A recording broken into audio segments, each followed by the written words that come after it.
Yeah. What are your thoughts on Trump out here, man?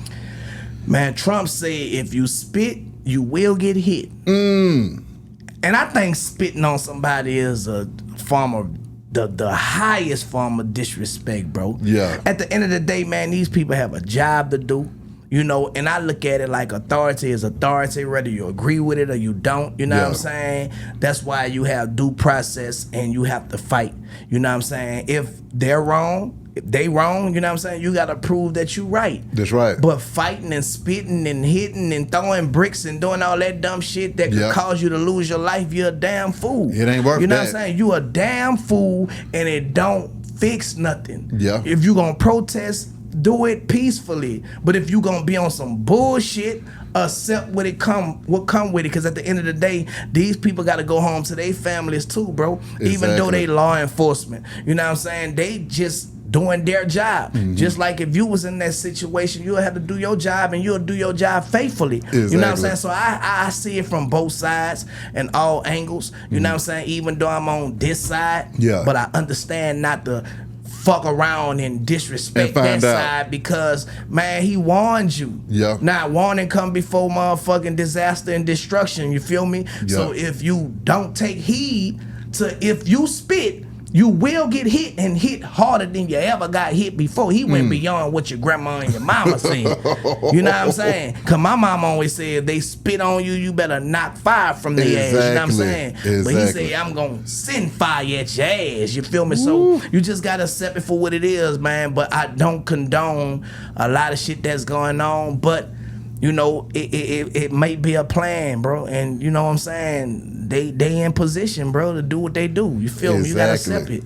I mean, when you talk about, you know, just law and crime, we sitting over here looking at Durk right now, and it's looking like they trying to break him just to even give him a bond. I mean, what did you think about that? To be honest, bro, I feel like, you know, it's a person's right to not get excessive bond. You know, when you in that place, bro, you be willing to give up everything to get out that situation. You know what I'm saying? I don't think it's right. It, to me, it's a form of extortion. You know what I'm saying? To say, I'm not going to accept your plan telling me that you're going to come to court based on what you saying you'll give me because you got more and you could get other things done because you offer to give me this. I'm gonna let you out, but it gotta be on my terms, you know what I'm saying? And I feel like your intellectual property is worth that.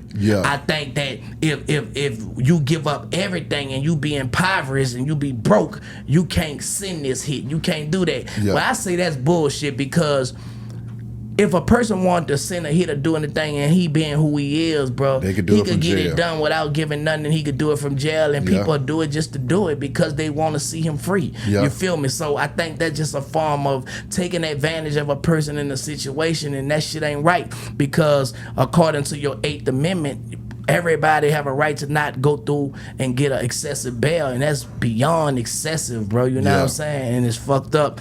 Homie got a family, homie got a wife, and he got kids, you know. But I do think if I was in his situation, I'd be like, you know what? Fuck all this shit. You know what I'm saying? I need to get out with my family. You know, when I get this shit behind me, you know what I'm saying? They got to restore everything back. If I know I ain't gonna do this, I ain't gonna do that, I give them everything, bro. You but answer me this though, Turk. What about that whole forfeiture thing? Do they give that stuff back, or do they just take it and you up the creek? How does that play out? I think if you don't do what you expected to do, you know what I'm saying, then they have a right to take everything away because it's like collateral. Because I done heard some folks say that they got hit with the forfeiture status. Freeway Rick Ross was like they came and got all his stuff, didn't give them nothing back. I mean, Rick Ross was a drug dealer, dope dealer, you know what I'm saying? Like, was he able to show where that money came from? You know, Durk they know where it coming from, intellectual property, you know what I'm saying? They know where his money came from, so I think it's a difference. You know what I'm saying? Free Rick Ross, man, was out here making millions of dollars, man, selling that motherfucking girl, man, you know what I'm saying? That's my dog, though. Shout out to Free Rick Ross, man. He know what's up. But now I think in Durk's situation is different, bro, because he can show where that money came from. And You know, shit, man, let the man get free, man, and you know, shit, y'all gonna have him on house arrest. Y'all gonna have security on him. Y'all gonna have him taking drug tests. You feel me? He just not locked up. Yeah. You feel me? But in reality, he's still locked up because he can't leave the country. Yeah. He can't do certain things that he was doing freely. You Yeah. feel me? He just in a luxury prison versus him being around a bunch of dudes Yeah. away from his family, bro. You know what I'm saying? That shit ain't cool, man.